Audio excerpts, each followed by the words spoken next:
વિદ્યાર્થી મિત્રો, આજે વાત કરવી છે ધોરણ 7 અને વિષય સામાજિક વિજ્ઞાનના ચેપ્ટર નંબર 5 આદિવાસી અનુસૂચિત જનજાતિઓના સ્વાધ્યાયનું સંપૂર્ણ વિદ્યાર્થી મિત્રો સોલ્યુશન મેળવીશું. એ પહેલાં ચેનલની અંદર પ્રથમ વખત આવ્યા છો તો ચેનલને ખાસ સબસ્ક્રાઇબ કરી દેવી. વિદ્યાર્થી મિત્રો, જોઈશું પાઠ નંબર 5 સ્વાધ્યાયના પ્રશ્ન નંબર 1. બંધ બેસતા જોડકાને જોડવાના છે તો સાચા જોડકા આપણે સીધા વિદ્યાર્થી મિત્રો આ પ્રકારે લખી શકીએ છીએ. પેલું છે ગઢ કટંગા, તો જવાબ આવશે ડી. 70,000 ગામડા હતા. વર્ષાશ્રમ તો ડાંગ દરબારની અંદર આપવામાં આવતું હતું. શ્રમિક, જેને પાઇકના નામે ઓળખવામાં આવે છે. અમનદાસ, તો એમણે સંગ્રામ શાહની ડિગ્રી ધારણ કરી હતી, એટલે કે ઉપનામ ધારણ કર્યું હતું. ખોખર જનજાતિ તો પંજાબમાં જોવા મળે છે. અને બલોચ તો નાના નાના કુળોની અંદર વિભાજિત થયેલી જનજાતિ છે. યોગ્ય શબ્દ મૂકી તમારે ખાલી જગ્યા પૂરવાની છે. તો મુલતાન અને સિંધમાં તો વિદ્યાર્થી મિત્રો લંઘા અને અર્ધુન નામની જે જાતિઓ છે તેનું આધિપત્ય હતું. ઓહોમ ભાષામાં રચવામાં આવેલી તો બુરંજી એ ઐતિહાસિક કૃતિ છે. જનજાતિના સભ્યો તો એ કબીલાઈ પ્રથાથી એકબીજા સાથે જોડાયેલા હતા. પ્રશ્ન નંબર 3, નીચેના વિધાનો ખરા છે કે ખોટા તે જણાવો. અકબરનો સેનાપતિ માનસિંહ ચેર જાતિ પર હુમલો કરી વિજય મેળવ્યો હતો, તો મિત્રો સાચું.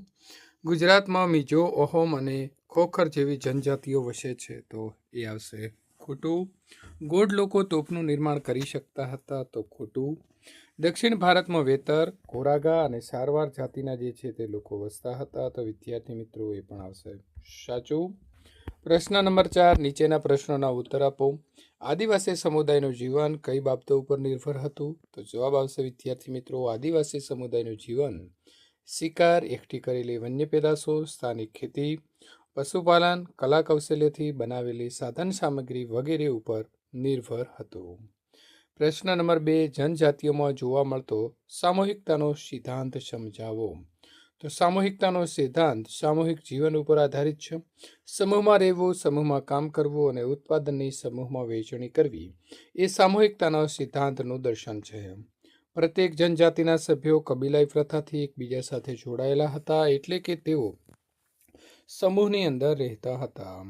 જનજાતિના લોકોની જમીનની માલિકી સંયુક્ત હતી અને એ જમીન ઉપર તેઓ કામ કરીને જે પેદાશો ઉત્પન્ન કરતા હતા તેની વહેંચણી પોતાના બનાવેલા નિયમો મુજબ પરિવારોમાં કરી લેતા હતા. આમ જનજાતિના લોકોનું જીવન સામૂહિકતાના સિદ્ધાંત ઉપર આધારિત હતું. પ્રશ્ન નંબર 3, ઓહોમ સમાજ સુસંસ્કૃત સમાજ હતો, આવું શાના આધારે કહી શકાય. તો ઓહોમ સમાજ કવિઓ અને વિદ્વાનોને જમીનનું દાન આપતો હતો. સમાજમાં નાટ્ય પ્રવૃત્તિને પ્રોત્સાહન આપવામાં આવતું હતું. એ સમયે સંસ્કૃતની મહત્વની સાહિત્યિક રચનાઓનો ઓહોમ ભાષામાં અનુવાદ કરવામાં આવ્યો હતો. બુરંજી નામની ઐતિહાસિક કૃતિને પહેલાં ઓહોમ ભાષામાં અને પછી આસમી ભાષામાં લખવામાં આવી હતી. ઉપરોક્ત બાબતોના આધારે કહી શકાય કે ઓહોમ સમાજ એ સુસંસ્કૃત સમાજ હતો. ગોંડ લોકોનો ઇતિહાસ ઓહોમ લોકોથી કેવી રીતે અલગ હતો.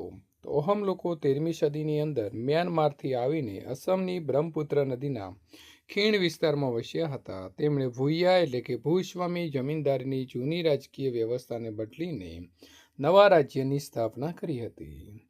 16મી સદીની અંદર તેમણે ચૂંટ્યો અને કોચ હાજો રાજ્યને પોતાના રાજ્યમાં ભેળવી તેમની આજુબાજુની જનજાતિઓ ઉપર વિજય મેળવી વિશાળ ઓહોમ રાજ્યની સ્થાપના પણ કરી હતી.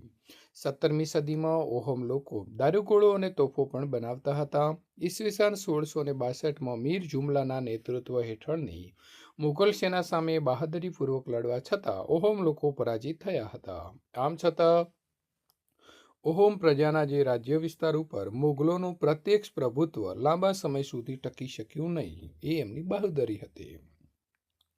ગોંડ લોકો ભારતના ગોંડવાના નામના વિશાળ વન પ્રદેશમાં રહેતા હતા. તે ભારતની જ પ્રાચીન જનજાતિઓ પૈકીની એક છે.